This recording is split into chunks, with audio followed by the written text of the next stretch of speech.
ഇസ്ലാമിൽ ആന ചവിട്ടി മരിക്കുക എന്നുള്ളൊരു സമ്പ്രദായമില്ല. അപ്പൊ നിങ്ങൾ ചോദിക്കും, സമസ്തക്കാര് കൊണ്ടോട്ടി പട്ടാമ്പി നേർച്ചയൊക്കെ നടത്തുമ്പോ ആന ചവിട്ടലുണ്ടല്ലോ എന്ന്. ഞാൻ ദയവ് ചെയ്ത് ക്ഷമിക്കണം, ഇവിടുത്തെ ഹൈന്ദവരുടെ ആചാരം കടെടുത്തതാ സമസ്തക്കാര്, എ പി ഉസ്താദും ടീമും, വേറൊന്നുമില്ല. ഇവിടുത്തെ ഹൈന്ദവരുടെ അമ്പലത്തിൽ നടക്കുന്നത് കണ്ടിട്ട് അത് അങ്ങനെ തന്നെ പള്ളിയിലേക്ക് ആക്കിയെന്ന് മാത്രം. അവിടെ ചോന്ന തുണി കൊടുത്ത് ഇവിടെ വെള്ള തുണിയും വെള്ള ജുബയും തലപ്പാവും, അത്രയുള്ളൂ. പേരിലും രൂപത്തിലും വ്യത്യാസം, കർമ്മത്തിലൊരു വ്യത്യാസവും ഇല്ല. അമ്പലത്തിൽ നടക്കുന്നതും ദർഗയിൽ നടക്കുന്നതും ഒരേ സംഗതിയാണ്, ഒരേ സംഗതി, ഒരേ കാര്യം. അമ്പലത്തിലെ ചെണ്ടമുട്ടുകാരൻ തന്നെയാണല്ലോ പള്ളി നേർച്ചക്ക് മുട്ടുന്നത്, അറിഞ്ഞൂടെ നിങ്ങൾക്ക്? ക്രിസ്ത്യൻ പള്ളി അലങ്കരിക്കുന്ന ജോർജ് തന്നെയാണ് പെരുന്നാളിന് കഴിഞ്ഞ ഡിസംബർ 26-ന് 24-ന് പള്ളിയും ഡെക്കറേറ്റ് ചെയ്ത്. നല്ല മ്യൂച്വൽ അണ്ടർസ്റ്റാൻഡിങ് അതൊക്കെ, മനസ്സിലായി നിങ്ങൾക്ക്? അതൊന്നും മതമല്ല. ആന ചവിട്ടി മരിക്കുക എന്നുള്ളത് മതത്തിന്റെ ഭാഗമാകുമോ? മാത്രമല്ല, എനിക്ക് ഗൗരവയുടെ ഈ മതപ്പാട് ഇളകുന്ന കാലാണ് ഈ കാലഘട്ടം, ഉഷ്ണകാലഘട്ടം. ഈ ഉഷ്ണകാലഘട്ടത്തിലെ ആഘോഷത്തിൽ ആനയെ പങ്കെടുപ്പിക്കുന്നത് മതമാണെങ്കിൽ, അത് ദൈവം പഠിപ്പിച്ചാണെങ്കിൽ ദൈവം പൊട്ടണല്ലേ? ആനക്ക് മതളകുന്ന കാലം പോലും അറിയാത്ത ദൈവം ആ മതത്തിന്റെ ആഘോഷത്തിന്റെ ഭാഗമാക്കി മാറ്റുമോ ആന എന്നുള്ളത്? ഇനി ഈ വെടിമരുന്ന് കണ്ടെത്തിയിട്ട് എത്ര കാലമായി? 200 കൊല്ലം. ഇത്രേ 200 കൊല്ലത്തിന്റെ പുറം. സനാതന ധർമ്മം എന്ന് പറയുന്ന ഹിന്ദു ധർമ്മത്തിന് എത്ര വർഷത്തിന്റെ പഴക്കമുണ്ട്? 5000 വർഷത്തിന്റെ പഴക്കം. 5000 വർഷ പടക്കത്തിന്റെ പഴക്കോ 200 കൊല്ലം. 200 കൊല്ലത്തെ പടക്കം കണ്ടെത്തൽ എങ്ങനെ മതത്തിന്റെ ഭാഗമായി എന്നത് എങ്ങനെയായി? ഭയങ്കര ഇഷ്ടം ദൈവത്തിന് അല്ലേ? ദൈവത്തിന് ഇഷ്ടം അങ്ങനെ പൊട്ടുക, രാവും പകലും ഒരുപോലെ. ഞാൻ നിങ്ങളോട് ആത്മാർത്ഥമായിട്ട് ചോദിക്കട്ടെ, ഭാര്യ പറഞ്ഞേടേ നമ്മുടെ കുടുംബത്തിൽ നിന്ന് കുറച്ച് ആൾക്കാർ വരുന്നുണ്ട്, ഗ്ലാസ് ഇല്ലെങ്കിൽ ഒരു 10 ഗ്ലാസ് വാങ്ങണോ? ഭർത്താവിനെ പറഞ്ഞേക്കാണ് മാർക്കറ്റിൽ. അങ്ങനെ ഭർത്താവ് മാർക്കറ്റിൽ നിന്ന് 10 നല്ല ഗ്ലാസ് വാങ്ങിക്കൊണ്ടുവന്നിട്ട് ഭാര്യനെയും മക്കളെയൊക്കെ വിളിച്ച് മുറ്റത്താടെ നിർത്തി 10 ഗ്ലാസ് എറിഞ്ഞം കൊടുച്ചു കളഞ്ഞു. അപ്പൊ ഭാര്യ പറയും, മക്കളെ പോകുമ്പോ അച്ഛനെ നല്ല ലെവലായി, ഇപ്പൊ പ്രാന്താ, പിടിച്ച് കെട്ടിക്കൊളി. അച്ഛൻ എന്താണ്? പ്രാന്താണ്. എന്താ? കടയിൽ നിന്ന് പൈസ കൊടുത്ത് വാങ്ങിക്കൊണ്ടുവന്ന ഗ്ലാസ് ഉണ്ടോ റോട്ടിൽ എറിഞ്ഞ ഉടക്കിൽ? ഭർത്താവിനോട് നിങ്ങൾ മീൻ വാങ്ങിക്കൊണ്ടുവരണോന്ന്. ഭർത്താവ് മീനൊക്കെ വാങ്ങിക്കൊണ്ടുവന്ന് ഭാര്യനെയും മക്കളൊക്കെ മുറ്റത്തേക്ക് വിളിച്ചു വെച്ചാൽ കണ്ടത്തിലേക്ക് അങ്ങ് എറിഞ്ഞാൽ ഞാൻ ഓൻ ഭ്രാന്തനല്ലേ കൈമാരെ? പടക്കപ്പീടിയെ പോയിട്ട് പടക്കം വാങ്ങിക്കൊണ്ടുവന്ന് അത് പൊട്ടിക്കേറുന്ന ഓനെപ്പോലെ വലിയ ഭ്രാന്തൻ ഭൂമിയിൽ ആരാ ഉള്ളത്? അത് ഹിന്ദു ആയാലും മുസ്ലിം ആയാലും ക്രിസ്ത്യാനി ആയാലും. നിങ്ങൾ ആലോചിച്ചു, 1000 ഉറുപ്പിന്റെ നോട്ട് മകന്റെ കയ്യിലായിട്ട് കൊടുത്ത് ഒരച്ഛൻ ബലേന്ദ്ര ഇജ്ജ് പോയിട്ട് പടക്കം വാങ്ങി. അപ്പൊ മകൻ എന്ത് ചെയ്ത് 1000 നോട്ട് ഇങ്ങനെ കീറിക്കാൻ. അപ്പൊ അച്ഛൻ മോന്തക്കുട്ടിക്ക് ഒന്നാട് കൊടുത്ത്. അപ്പൊ അച്ഛനോട് അച്ഛൻ എന്തിനാ എന്നെ തല്ലി? 1000 നോട്ട് കീറിയന്. അച്ഛ ഇതിനേക്കാൾ വലിയ വെട്ടിത്തല്ലേ കടയിൽ പോയിട്ട് എന്നെ പടക്കം വാങ്ങിച്ചുകൊണ്ടുവന്നിട്ട് അത് പൊട്ടിക്കും നിങ്ങള്. പിന്നെ ഞാനിത് ആദ്യം കീറിക്കളഞ്ഞ ആ ഒച്ചപ്പാടും കുട്ടികൾ തൊട്ടിൽ നിന്ന് ചാടി എണീക്കയില്ലേലോ. മനുഷ്യനായ കുറച്ച് വിവരവും ബുദ്ധിയും അതൊക്കെ ആകെ മതക്കാർക്ക്. മതമായ വിവരക്കേട് എന്നത് വരരുത് കേട്ടോ. ഞാൻ ആത്മാർത്ഥമായിട്ട് പറയാ, കഴിഞ്ഞ ആഴ്ച ഒരു അമ്പലത്തിലായിരുന്നു പ്രസംഗം. ഒരു അമ്പലത്തിന്റെ ഉള്ളില് പ്രതിഷ്ഠയുടെ മണ്ഡപത്തിൽ അവിടെ കയറിയിട്ട് ഞാൻ പറഞ്ഞിട്ട് തോന്നിയാസാണ്, ഇത് മതല്ല, ഈ പടക്കം പൊട്ടൽ മതല്ല. ഞാൻ തെളിയിച്ചു നിങ്ങൾക്ക്. ഋഗ്വേദം, സാമവേദം, ചതുർവേദങ്ങൾ മുഴുവൻ എടുത്തോ, ഒരു വേദത്തിൽ ആന എന്നുള്ളത്തില്ല പടക്കം പൊട്ടലും ഇല്ല. 200 കൊല്ലം മുമ്പ് കണ്ടെത്തിയ പടക്കം ഋഗ്വേദത്തിൽ ഉണ്ടാവും. 1500 വർഷം പഴക്കമുള്ള ഋഗ്വേദത്തിൽ പടക്കം പൊട്ടണോ ഉണ്ടാവോ? അതെപ്പോ ഉണ്ടായതാണ്? അതും അറിയോ നിങ്ങൾക്ക് എപ്പോഴാ ഉണ്ടായത്? ഈ പാറ പൊട്ടിക്കാൻ വേണ്ടിയിട്ട് വെടിമരുന്ന് കണ്ടെത്തി ഒരു ശാസ്ത്രകാരൻ. ആ വെടിമരുന്ന് പിന്നീട് മനുഷ്യനെ കൊല്ലാൻ ഉപയോഗിച്ചപ്പോൾ അദ്ദേഹം നോബൽ സമ്മാനം ഏർപ്പെടുത്തി ലോകത്ത്. നിങ്ങൾ ശരിക്കും മനസ്സിലായിക്കോളേ. കാരണം പാറ പൊട്ടിക്കുക എന്നുള്ളത് പ്രകൃതി വിരുദ്ധ പലപ്പോഴും. അതുകൊണ്ട് അതിനെതിരെ നാട്ടിലൊക്കെ എന്തുണ്ടാവും? മാസ് പെറ്റീഷൻ പോവും, ചർച്ചയാവും, അത് ബ്ലോക്കാവും, കോറിയിൽ പണി മുടങ്ങും ഒക്കെ ഉണ്ടാവും. അപ്പൊ ബുദ്ധിജീവിയായിട്ടുള്ള വ്യവസായ ആളുകളുണ്ടല്ലോ, പോലും മനസ്സിലാക്കി വ്യാവസായിക അടിസ്ഥാനത്തിൽ ഈ വെടിമരുന്ന് ഉപയോഗിക്കാൻ എന്തായാലും കഴിയില്ല, അതിനൊരു പരിമിതി ഉണ്ടാവും. ഇത് മതത്തിന്റെ ഭാഗമാക്കി കെട്ടിക്കൊടുത്താലോ ലോകം അവസാനിക്കണവരെ പൊട്ട അത്രയും പൈസ ഉണ്ടാക്കുകയും ചെയ്യും. കാരണം മതത്തിന്റെ ഭാഗമാകുമ്പോൾ 2 ഗുണമുണ്ട്. മതത്തിന്റെ ഭാഗമാകുമ്പോൾ ഒരിക്കലും അവസാനിപ്പിക്കാൻ കഴിയില്ല. 2, ഇതിന് വലിയ നിയമമൊന്നും ഉണ്ടാവില്ല. കാരണം മതക്കാര് അതാണല്ലോ 27 നിയമങ്ങൾ. ഞാനൊരു കാര്യം പറഞ്ഞോട്ടെ നിങ്ങളോട്. സൗദിയില് ആൺകുട്ടികൾ ഭരിക്കുന്ന ഒരു നാടായിട്ട് എനിക്ക് പലപ്പോഴും തോന്നിയിട്ടുണ്ട്. ആ ഭരണകൂടത്തിന്റെ നിയമം എന്താ പറയുക? അവിടെ പാറ തുറന്നിട്ട് ടണലുകളുണ്ട്. അപ്പൊ അവിടൊക്കെ വണ്ടി ഓടിക്കാൻ ഇത്ര ലിമിറ്റ് ചെയ്യുന്നുണ്ട്. ഇപ്പൊ 60 സ്പീഡിലെ ഓടിക്കാമെന്ന് പറഞ്ഞാൽ ഒരാൾ 70-80 സ്പീഡിൽ ഓടിച്ചു, എന്നിട്ട് വണ്ടി ഇടിച്ച അയാൾ മരിച്ചാൽ അയാള് രക്തസാക്ഷിയല്ല, ആത്മഹത്യ ചെയ്തവനാണ്. സൗദി ഭരണകൂടത്തിന്റെ നിയമ ഓൻ ആത്മഹത്യ ചെയ്തു. ഓൻ ആത്മഹത്യയുടെ പട്ടികയിൽ ഓനെ പെടുത്തുക. ഇനി 60 വേഗതയിൽ പോകണമെന്ന് എഴുതി വെച്ചിട്ട് ഓൻ 80 സ്പീഡ് പോയിട്ട് ഒരാളെ അടിച്ചു വിട്ടു, അയാൾ മരിച്ചാൽ ഓൻ കൊലയാളിയാണെന്നാണ് സൗദി അറേബ്യന്റെ വിധി. ഓൻ കൊലയാളി, ബോധപൂർവം കൊന്നവൻ. ഞങ്ങളോട് ആത്മാർത്ഥമായിട്ട് ചോദിക്കാൻ, അങ്ങനെ ഒരു ആൺകുട്ടികൾ ഉണ്ടാവും നമ്മുടെ നാട്ടില്? ഏത് 60 സ്പീഡ് പോണ്ട വണ്ടി 80 ഓടിച്ചൊരുത്തനെ കൊന്ന ഓൻ കൊലയാളിയാണെന്ന് പ്രഖ്യാപിക്കാൻ? എങ്കിൽ ഞങ്ങളോടൊരു കാര്യം പറഞ്ഞോട്ടെ, 27 നിയമങ്ങൾ പടക്കം പൊട്ടിക്കുന്നിടത്തുണ്ടായിട്ട് ആ 27 നിയമങ്ങളും കാട്ടിൽ പറത്തി മനുഷ്യരെ കൊന്നൊടുക്കിയ ഇവരെ തൂക്കിക്കൊല്ലാൻ, മരിക്കുന്നവരെ തൂക്കിക്കൊല്ലാൻ വിധിക്കാൻ ഒരു സർക്കാർ ഉണ്ടാവും നമ്മുടെ നാട്ടില്? 113 വരെ കൊന്ന് ചാമ്പലാക്കി വറവച്ചട്ടിയിൽ പെട്രോൾ ഒഴിച്ച് ചുട്ട പോലെ. ഡോക്ടർമാർ പറയുന്നത് എന്താ, നിങ്ങള് മരിച്ചോണ്ട് കഴിഞ്ഞ് ജീവിച്ചിരിക്കുന്ന 300 സംതിങ് ഇല്ലേ, അവർക്ക് മലദ്വാരല്ല, ഓർക്ക് പ്രത്യുൽപാദനമല്ല, ഓലെ കൈ കത്തിക്കരിഞ്ഞിട്ട് ശരീരത്തോട് ഒട്ടിച്ചേർന്നിട്ട് വേർപെടുത്താൻ വയ്യ, ഇനി ഓലെ കൈ ചലിക്കൂല. ഓലാണ് ഏറ്റവും വലിയ ദുരിതം അനുഭവിക്കുന്നത്. അറിയാം നിങ്ങൾക്ക്? 10 ആളെ തിരിച്ചറിയാൻ പോലും കഴിയാതെ ഇങ്ങനെ ചുരുട്ടിക്കൂട്ടി ഒരു ചാക്ക് കെട്ടി മനുഷ്യനെ വെച്ചേക്കുക. മനുഷ്യന്റെ വില കണ്ടോ? ഇപ്പൊ എന്തെങ്കിലും ഉണ്ടോ പത്രത്തില്? കഴിഞ്ഞ കഥ ആ 313 കഥയും കഴിഞ്ഞ്, മരിച്ച 113 കഥയും കഴിഞ്ഞ്, സീരിയസ് ആയ കഥയും കഴിഞ്ഞ്. ഇനി ഒരു ഓല പ്രാരാബ്ദവും ഒരു രാഷ്ട്രീയ പാർട്ടി ഓല തിരിഞ്ഞു നോക്കൂല. നിങ്ങൾ ക്ഷമിച്ചോളി, എന്നോട് ഞാൻ പറയുന്ന സത്യം നിങ്ങൾ വിശ്വസിച്ചോളി. ഹതഭാഗ്യരാണ് അവര്. ഞാൻ ഒന്നുകൂടി ഞാൻ പറഞ്ഞോട്ടെ, 400-ലധികം പടക്ക സ്ഫോടനങ്ങൾ ഉണ്ടായി. ഞങ്ങളോടൊന്നും ചോദിച്ചോട്ടെ, ഇപ്പൊ ഇവിടെ കൊണ്ടുവന്ന് ബോംബിട്ടാല് 1.5 കിലോമീറ്റർ അകലേക്ക് ഈ കെട്ടിടം തെറിക്കോ? ഇല്ലാന്നായി മനസ്സിലാക്കണേ. ഞാൻ പറയുന്നു, ആറ്റം ബോംബിനേക്കാൾ ശേഷിയുള്ള എന്തോന്നാ അമ്പലത്തിൽ പൊട്ടിയിട്ടുണ്ട്. ആര് പൊട്ടിച്ചു? 1.5 കിലോമീറ്റർ ദൂരെ ഒരു ബിൽഡിങ്ങിന്റെ ഫുൾ കഷ്ണമാണ്, പില്ലറാണ് തെറിച്ചു വീണത് 1.5 കിലോമീറ്റർ ദൂരെ.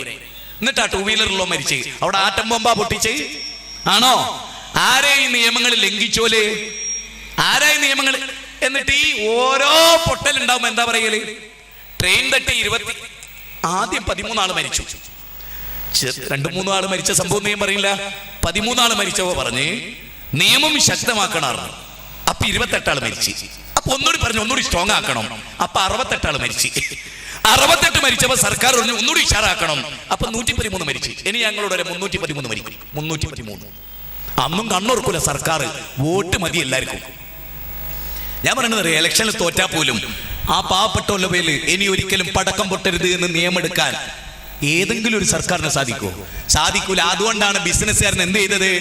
നിങ്ങൾക്കറിയോ ഇതെങ്ങനെ അമ്പലത്തിലെത്തിയെന്ന്, ഇതെങ്ങനെ പള്ളിയിലെത്തിയെന്ന്? ഈ പടക്കം എന്നത് പള്ളിയിലെത്തിയത് എങ്ങനെയെന്നറിയോ നിങ്ങൾക്ക്? ഞാൻ പറഞ്ഞുതരാം കേട്ടോളി.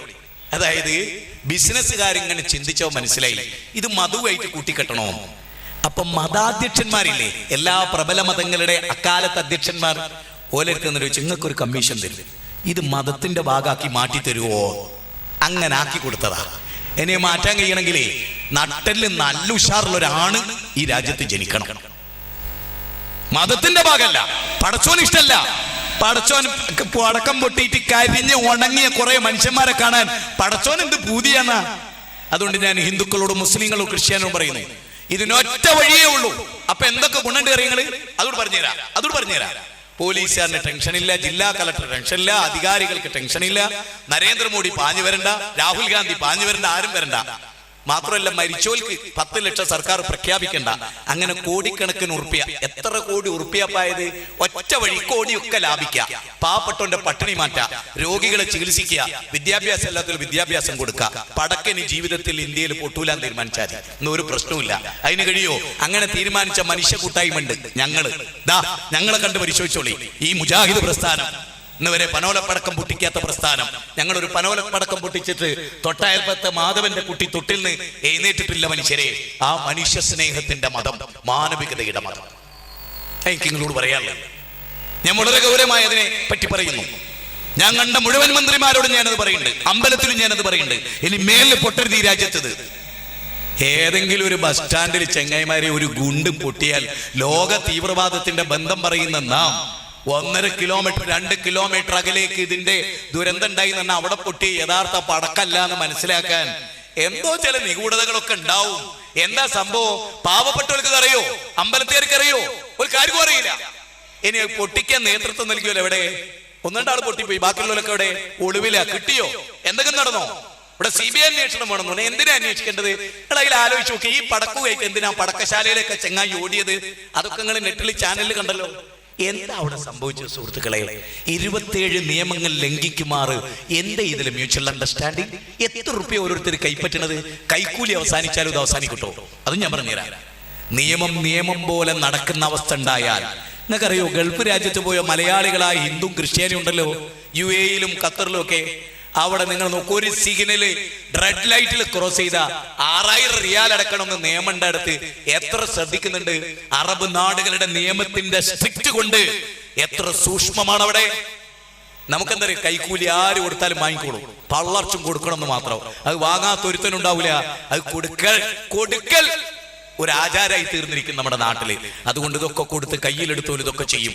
മാത്രമല്ല, നിങ്ങൾ കണ്ടോ, എനിക്ക് സങ്കടം തോന്നിയ ഒരു വാർത്ത പത്രത്തിൽ ഞാൻ വായിച്ചെന്താ, നിയന്ത്രിക്കാൻ പറ്റില്ല, അല്ല നിരോധിക്കാൻ പറ്റില്ല, നിയന്ത്രണം ഏർപ്പെടുത്താം.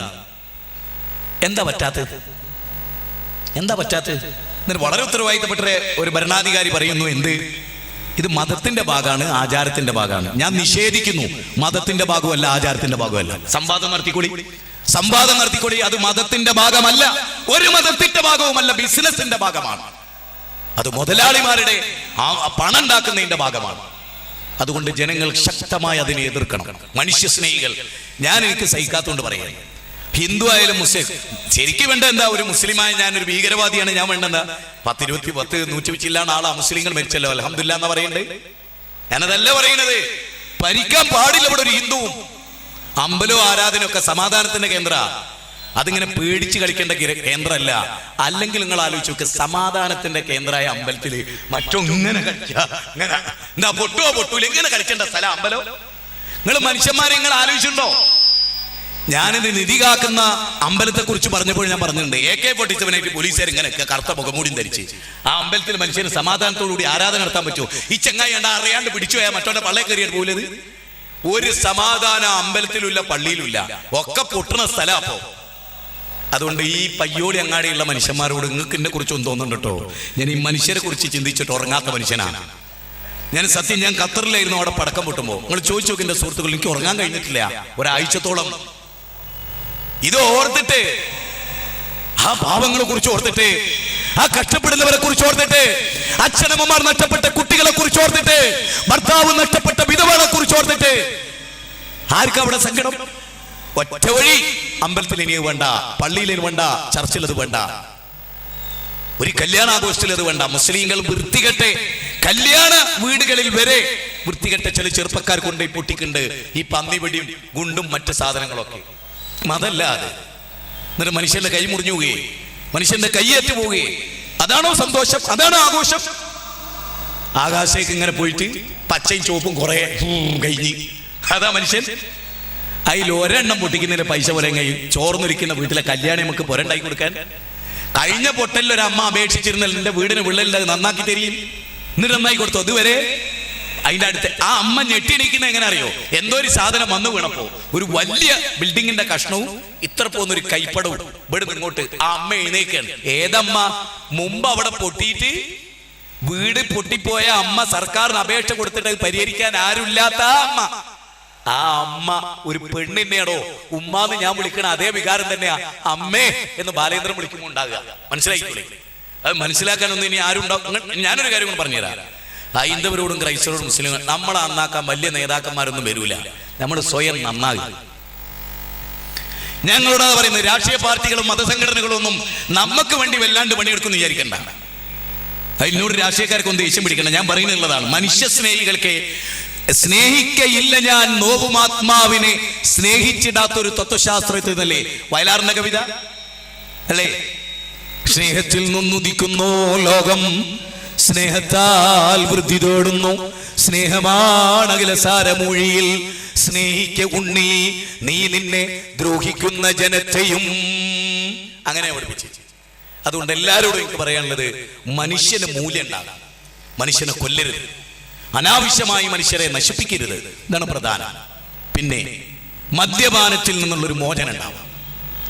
കേരളത്തിലെ ഏറ്റവും കൂടുതൽ മദ്യപാനികൾ വർദ്ധിച്ചു വരുന്ന, ഇന്ത്യയിലെ മറ്റേത് സ്റ്റേറ്റിനേക്കാളും മുന്നിലാണ് നമ്മൾ മദ്യപാനത്തിന്റെ കാര്യത്തിൽ. നിങ്ങൾ അറിയണം, ആത്മഹത്യയുടെ കാര്യത്തിൽ എന്തേ അങ്ങനെ സുഹൃത്തുക്കളെ? മദ്യപാനം വർദ്ധിതമായ തോതിൽ ചെറിയ കുട്ടികൾ മുതൽ എല്ലാവരെയും അത് കാർന്നു തിന്നുന്നു. അർണോൾഡ് ടോയമ്പി പറയാണ്, ലോകത്തേതെങ്കിലും ഒരു മതം സമ്പൂർണമായ മദ്യമുക്തമായിട്ടുണ്ടെങ്കിൽ അത് ഇസ്ലാം മാത്രമാണ്. പ്രവാചകനാണ് ആ വിപ്ലവം നയിച്ചത്.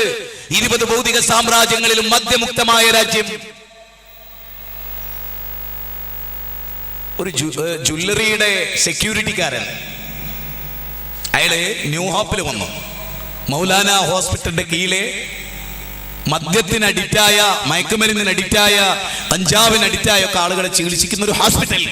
ഇവിടെ ഞാൻ സ്ഥിരമായിട്ട് ക്ലാസ് എടുക്കലുണ്ട് മദ്യപാനികൾക്ക് വേണ്ടിയിട്ട്. മദ്യപിക്കരുതേ, മയക്കുമരുന്ന് അനുഭവപ്പെടരുതേ എന്ന് പറയുന്ന ക്ലാസ്സുകൾ. അപ്പം അതിലൊരാൾ വന്നു, ഒരു 10-60 വയസ്സുള്ള ഒരാൾ. അയാൾ പറയുകയാണ്, ഞാൻ പല സ്ഥാപനങ്ങളിൽ സെക്യൂരിറ്റി ആയി നിൽക്കും, പക്ഷേ കുടിച്ചിട്ട് പൂസായിട്ട് എന്നെ ഒരു പിരിച്ചുവിടും. ഈ അനുഭവമൊക്കെ അദ്ദേഹം പറഞ്ഞപ്പോൾ ആ ക്ലാസ്സിൽ ഞാൻ എഴുന്നേറ്റ് പറഞ്ഞു, ഞാൻ നിങ്ങളെ പറ്റി കുറച്ചൊരു മോശമായിട്ട് പറയാൻ പോവുകയാണ്, നിങ്ങൾ ക്ഷമിക്കണം, നിങ്ങളെ മുഖത്തൊക്കെയാണ് പറയുന്നത്, നിങ്ങൾ ഇരിക്കുന്ന സദസ്സിലാണ്. ഞാൻ അയാളോട് ചോദിച്ചു, പട്ടിനെ കണ്ടിട്ടുണ്ടോ ചോദിച്ചു. നായിനെ കണ്ടിട്ടുണ്ടോ? നായിനെ കണ്ടിട്ടുണ്ട്. അതെ. കാവല് നിൽക്കുന്ന നായിനെ കണ്ടിട്ടുണ്ടോ എന്ന് ചോദിച്ചു. കാവല് നിൽക്കുന്ന നായിന്റെ ചെവി കണ്ടിട്ടുണ്ടോ എന്ന് ചോദിച്ചു. ഏതെങ്കിലും ദിക്കുന്ന ശബ്ദം കേട്ട അതിന്റെ ചെവി പല ദിക്കുകളിലേക്ക് ചുഴറ്റുന്ന കണ്ടിട്ടുണ്ടോ എന്ന് ചോദിച്ചു. ഉണ്ട്. ഒരു ഇല അനങ്ങിയാൽ അത് ശ്രദ്ധിക്കുമെന്ന് ചോദിച്ചു. ശ്രദ്ധിക്കുന്നു ചോദിച്ചു. അതെപ്പോഴെങ്കിലും കള്ളു കുടിച്ചിട്ട് കാട്രായി കുടിച്ചിട്ട് ഹാ നേർന്ന് കിടന്നിട്ടുണ്ടോ എന്ന് ചോദിച്ചു. ഇല്ല. അപ്പൊ പട്ടിനേക്കാൾ മോശമാണല്ലേ കാക്ക നിങ്ങളെ ജീവിതം എന്നാണ് ചോദിച്ചു. കാക്കാക്ക് അപ്പം ബേജാറാവുമല്ലോ, കാരണം പട്ടിനേക്കാൾ തരണ്ടാന്ന ജീവിതമാണെന്ന് പറയുമ്പോൾ വിഷമിക്കും. പക്ഷെ കാക്ക പിന്നെ ജീവിതത്തിൽ കുടിച്ചിട്ടില്ല. ഇപ്പൊ ആ സ്ഥാപനത്തിന് നല്ലൊരു തൊഴിലാളിയാണ്. നിങ്ങൾ എന്നെ ആലോചിച്ച് നോക്കും, യുവാക്കളെ, ചെറുപ്പക്കാരെ, ഓണത്തിന്റെയും വിഷുവിന്റെയും ക്രിസ്മസിന്റെയും പെരുന്നാളിന്റെയും ഒക്കെ ഭാഗമായിട്ട് കള്ളു കുടിക്കുന്നവരോട്, ടൂറ് പോകുമ്പോൾ കള്ളു കുടിക്കുന്നവരോട് ചോദിക്കും, പട്ടി കള്ളു കുടിക്കില്ല. പട്ടിനേക്കാൾ മോശമായ ഒരു ജന്മം അല്ലേ മനുഷ്യ ജന്മം? പട്ടിയേക്കാൾ മോശമായ ഒരു ജന്മം, വൃത്തികെട്ട ഒരു ജന്മം. അതാണോ നമ്മൾ? അതാണോ ആവേണ്ടത്? പരിശോധിക്കുക, നന്നായിട്ട് പരിശോധിക്കുക, നല്ലോണം ചിന്തിക്കുക. ഒരു നായ കുടിക്കോ, കുരങ്ങ് കുടിക്കോ, പശു കുടിക്കോ, ഏതെങ്കിലും ഒരു ജന്തുവിന്റെ ആന്തരികവയവം ഈ നിലക്ക് ഉണ്ടായിട്ടുണ്ടോ? മനുഷ്യനെ പോലെ മദ്യപിച്ച് തൊലയുന്ന മനുഷ്യനെ പോലെ. ഇനി മദ്യപാനിയുടെ അവസ്ഥ എന്താ? ഖംർ എന്നാണ് മദ്യത്തിന് അറബി പറയാ. ബോധം നഷ്ടപ്പെട്ടു പോകുന്നത്. അപാര പ്രയോഗാട്ടോ ഖംർ എന്ന് പറഞ്ഞ. കാരണം അമ്മനെ തിരിച്ചറിയാത്ത അവസ്ഥ, ഭാര്യയെ തിരിച്ചറിയാത്ത അവസ്ഥ. മദ്യപാനിയുടെ ഭാര്യ ഓടിയൊളിക്കും, പൂരത്തെറിയണ അയാളെന്നും പറയാ. ഉമ്മാക്ക് സ്വസ്ഥ ഉണ്ടാവോ, ബാപ്പാക്ക് സ്വസ്ഥ ഉണ്ടാവോ, മക്കൾക്ക് സ്വസ്ഥ ഉണ്ടാവോ? അതുകൊണ്ട് മദ്യപിക്കരുത്. പാലക്കാട് ജില്ലയിലും കോഴിക്കോട് ജില്ലയിലും ഒക്കെ 13 വയസ്സായ കുട്ടികൾ കഞ്ചാവ് ഉപയോഗിക്കുന്നുണ്ട്, മയക്കുമരുന്ന് ഉപയോഗിക്കുന്നുണ്ട്. നെറ്റിലൂടെ ഏജന്റുകളുണ്ട്, വാട്സപ്പിലൂടെ ഗ്രൂപ്പുകളുണ്ട്. അറിയണം നമ്മൾ നമ്മുടെ മക്കൾ എങ്ങോട്ടാ പോണത്. ഞാൻ പറയണേ, നമ്മുടെ മക്കൾ കോളേജിലൊന്നും പഠിച്ചിട്ടില്ലെങ്കിൽ കുഴപ്പമില്ല, മനുഷ്യരാകട്ടെ നമ്മുടെ മക്കൾ. മയക്കുമരുന്നിന് അടിമപ്പെടുന്ന നമ്മുടെ മക്കൾ. ഓരോ കടകളിൽ കഞ്ചാവിന്റെ പെന്നുണ്ട്, പേന രൂപത്തിലാ. ഒരു പേന നോക്കട്ടെ എന്നാ പറയാ കഞ്ചാവ് കൊടുക്കുന്നത്. മൊബൈല് ചെറിയ തട്ടുകടയിലാണ് കൊടുക്കും. 10 രൂപയ്ക്ക് സെക്സ് കയറ്റി ഇങ്ങോട്ട് കൊടുക്കും. എത്ര നാടുകളിലുണ്ട്? ഇന്ന് കുടുംബക്കാരെ ഏറ്റവും കൂടുതൽ അനുഭവിക്കുന്ന ദുരന്തങ്ങളിൽ ഒന്നതല്ലേ മക്കളുടെ. നിങ്ങളൊന്ന് ആലോചിച്ച് നോക്ക്, മക്കളുടെ അവസ്ഥ എന്താ? നമ്മുടെ മക്കളുടെ ശരീരം എങ്ങനെ? ചേന പോലെയല്ലേ ഇപ്പൊ നമ്മുടെ മക്കള്? ചേന പോലെ, തല എങ്ങനെ വട്ടത്തിൽ സായിബാബന്റെ മാതിരി, മുടി, ശരീരം എങ്ങനെ മെലിഞ്ഞുണങ്ങിയിട്ട് ചെപ്പിത്തോണ്ടി പോലെ അല്ലെ? നിങ്ങൾ ആലോചിച്ച് നോക്ക്, തല എത്ര? ആ തലന്റെ വെയിറ്റ് 25 കിലോ, ഓന്റെ ഉടലിന്റെ വെയിറ്റ് 2.5 കിലോ. ആരായി മക്കളെ നയിക്കുന്നത്? സ്വന്തമായി വ്യക്തിത്വം ഇല്ലാത്തവർ. സ്വന്തമായൊരു വ്യക്തിത്വം, സ്വന്തമായൊരു ശൈലി, സ്വന്തമായൊരു ശീലം ഒന്നുമില്ല. പിന്നെ ഇങ്ങനെ മുടി ഇങ്ങനെ കുത്തനെ തളപ്പിട്ട് കയറാ, ജെല്ലി തേച്ചിട്ട് കുത്തനെക്കുക, മുള്ളമണ്ണിന്റെ വാങ്ങി. ഇതൊക്കെ എങ്ങനെ ഉണ്ടായി നമ്മുടെ നാട്ടില്? അനുകരണമാണത്രേ. ആരെയാണോ അനുകരിക്കുന്നത്? വൃത്തികെട്ട ജന്മങ്ങളെയോ? ആരെയാ, ഏത് കലാകാരനെയാ അനുകരിക്കുന്നത്? സ്വന്തമായ ഒരു ഡ്രസ് കോഡ് ഉണ്ടോ നമ്മുടെ നാട്ടില്? സ്വന്തമായ ഒരു ഡ്രസ് കോഡ്. നമ്മുടെ മക്കളെ പാൻസ് എവിടെയാ? ചന്തി കഴിഞ്ഞിട്ട്. എങ്ങനെ? ചന്തി കഴിഞ്ഞിട്ട്. പാൻസ് എവിടെ ഉടുക്കേണ്ടത്? ചന്തി മറക്കാനാണിത്. ചന്തി കഴിഞ്ഞിട്ട്. സത്യല്ലേ? ഇന്ന് എങ്ങനെ നടക്കണേ? അതെന്താ? പാൻസിന്റെ അടിയിലെ സ്റ്റിച്ചിന്റെ സാധനം ഉണ്ടല്ലോ, കാൽമുട്ടിൽ വന്നിട്ട് തടയാ. കാലിങ്ങനെ എടുത്തേക്കാൻ വയ്യ. സ്ലോ മോഷൻ ആണല്ലോ. ഹൈ, ഓനെ ബ്രേക്ക് ഡാൻസ് പഠിപ്പിച്ചായിരുന്നു പണ്ട്. ഈ ജാതിനൊക്കെ ഉണ്ടല്ലോ, നിങ്ങളാരും ഒന്നും ചെയ്യണ്ട. ഓൻ കിടക്കും മറ്റേ പേന്റിൽ കീറിക്കറിഞ്ഞാൽ മതി. എന്നാ ഓന് നടക്കെങ്കിലും ചെയ്യാം. ഓൻ ഇരിക്കുമ്പോ മാത്രമേ പറയണില്ലേ. മനുഷ്യന്മാരെ, ആൺകുട്ടികളെ, നല്ലൊരു ഡ്രസ് ഇട മോനെ, എന്നിട്ടൊരു മനുഷ്യനാകെ, ഒരു മനുഷ്യ കുഞ്ഞിന്റെ കോലത്തിൽ ജീവിക്ക്. ഈ മണ്ണില് നല്ലൊരു മുടി എണ്ണ തേച്ച് വെക്കുന്നേ. ശരിക്കും പുല്ലുമണ്ടി പോന്നാണ്ടില്ല നിങ്ങള്, ലോറി ഇത്രേ അല്ലേ? എന്താ അവസ്ഥ മോനെ? ഇത് എന്തിനാ? ഈ മുടി വെച്ചോന് വിദ്യാഭ്യാസം വർദ്ധിക്കുവോ? സമ്പത്ത് വർദ്ധിക്കുവോ? മോനെ നന്മ ഉണ്ടാവോ? അപ്പൊ എന്തും ചെയ്യാം. ഒരു ലക്കുല്ല കാണൂലാത്തൊരു തലമുറ. അത്ഭുതമല്ലേ, അത്ഭുതമല്ലേ ലോകത്തിന്റെ കഥ. ബാലേന്ദ്രൻ നെഞ്ചത്ത് കയ്യച്ചടിക്കുന്നു. എന്താ? സ്വന്തം മോളെ കണ്ണിലുണ്ണി പോലെ ആട്ടുപോറ്റിയ സുമതി ഏതോ ചെക്കന്റെ കൂടെ അതാ ഓടിപ്പോണ. അബ്ദുൽ ഖാദറും ആയിഷയും ദുഃഖിക്കുന്നു. എന്താ? മകള് കല്യാണത്തിന്റെ ഒരാഴ്ച മുമ്പ് കല്യാണം കഴിക്കുന്നു. എന്നിട്ട് സ്വന്തം വീട്ടിൽ വന്ന് കിടക്കുകയാണ്. ഉമ്മാനെ ഇപ്പാന്റെ അടുത്ത് നല്ല മോളായിട്ട് ഒരാഴ്ച മുമ്പ് അമ്പലത്തിൽ വെച്ച് കല്യാണം കഴിഞ്ഞു ഓളെ. എന്നിട്ട് ഓള് വരികയാണ് എന്ത്? ബാപ്പാന്റെ അടുത്ത്. എന്നിട്ട് ബാപ്പ ഔദ്യോഗിക കല്യാണം കഴിക്കാൻ പന്തല് വരെ വരികയാണ്. എന്നിട്ട് അവിടെ ചോറ് വിളമ്പുന്നതിന്റെ ഇടയിൽ പോവുക. ഞാൻ ആലോചിക്കുകയാണ്, നിങ്ങളൊന്ന് ആലോചിച്ചേ, ഈ കുട്ടിയുടെ മനസ്സെന്താ? ബാപ്പാനെ മാക്സിമം നാട്ടിക്കണം അല്ലേ? ഒരാഴ്ച മുമ്പ് കല്യാണം കഴിഞ്ഞു. എന്നിട്ട് ബാപ്പ കണ്ടെത്തിയ പ്രപ്പോസൽ, ബാപ്പ കത്തടിച്ച പ്രപ്പോസൽ, ബാപ്പ പന്തലേൽപ്പിച്ച പ്രപ്പോസൽ, ബാപ്പ ക്ഷണിച്ച ആളുകൾ വന്നു നിൽക്കുന്ന പന്തലിൽ പിറകിലൂടെ ചാടി ഓടുക. എന്നിട്ട് ഒരാഴ്ച കഴിഞ്ഞിട്ട് ഓ കടിച്ചു തുപ്പിയ ചണ്ടി അതിനങ്ങോട്ട് കൊടുത്തയക്കുക. എന്നിട്ട് ഇറങ്ങി പോവുക. ഞാൻ ദയവേത് മാതാപിതാക്കളോട് കുറച്ച് സ്ട്രോങ് ഉള്ള വർത്താനാ പറയാൻ പോണത്, ക്ഷമിച്ചാളി.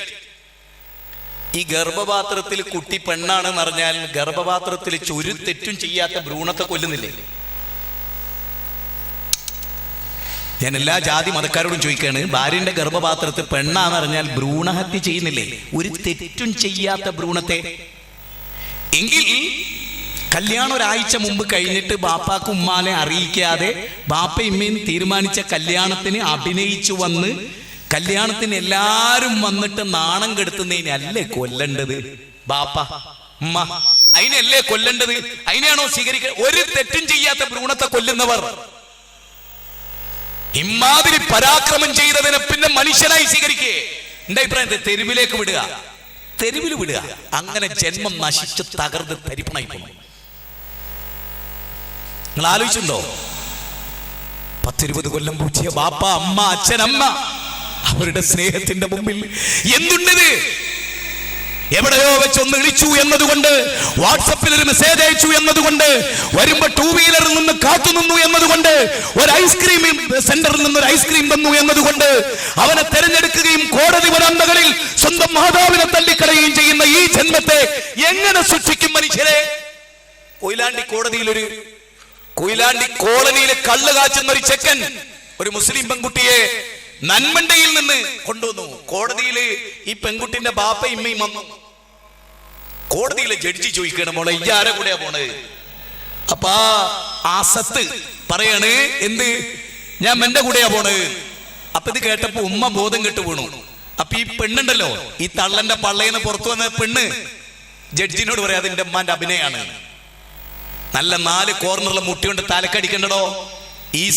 ഇതിനെയൊക്കെ പോറ്റുന്നതിനേക്കാൾ നല്ല എന്താ അറിയോ? അതിനൊക്കെ മണ്ണ് വെട്ടി കുഴിച്ചിട്ട് ഇപ്പുറത്ത് ഒരു 18-ാം പട്ട തെങ്ങ് വെക്കുക. ഒരു കരിക്ക് ക്ഷീണിക്കുമ്പോ കുടിക്കുക. നല്ലോണം കരുതിക്കൂടെ? ഇനി ഞാൻ വേറൊരു കാര്യം പറഞ്ഞോട്ടെ. ഇതൊക്കെ ഉണ്ടാകുന്നത് എന്തുകൊണ്ടാ നിങ്ങളോടൊന്ന് പറഞ്ഞോട്ടെ, ഈ ഇരിക്കുന്ന നിങ്ങളോട്. പണ്ട് നിങ്ങൾക്ക് മക്കൾ വന്നാൽ ശ്രദ്ധിക്കാൻ നേരം ഉണ്ടായിരുന്നു, നിങ്ങൾക്ക് നേരമില്ല. ഞാൻ കുറ്റപ്പെടുത്തില്ല. എന്താ? നിങ്ങൾ വാട്സാപ്പിലാണ്.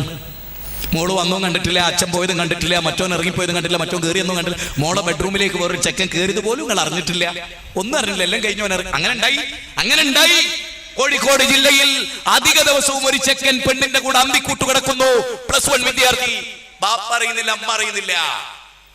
ഇപ്പൊ സ്ത്രീകൾക്ക് മക്കൾ വന്ന ഉമ്മ ശ്രദ്ധിക്കായിരുന്നു, നോക്കിയായിരുന്നു. എന്താ ഉമ്മക്ക് നേരല്ല, ഒന്നെങ്കിൽ ചാനലിന് മുമ്പിൽ, അല്ലെ വാട്സപ്പില്, അല്ലെ അന്യനായിട്ട് കൊഞ്ചായ. സത്യല്ലേ? നിങ്ങളൊക്കെ അതാണ് നല്ലോട്ടോ പറയണത്. അങ്ങനെ വരുമ്പോ മക്കളെ ശ്രദ്ധിക്കാൻ കഴിയില്ല. പണ്ടൊക്കെ മക്കൾ റോങ് ആണെന്ന് ചെറിയൊരു തെറ്റുമ്പോഴേക്ക് ഉമ്മാക്ക് വേ മനസ്സിലാവും.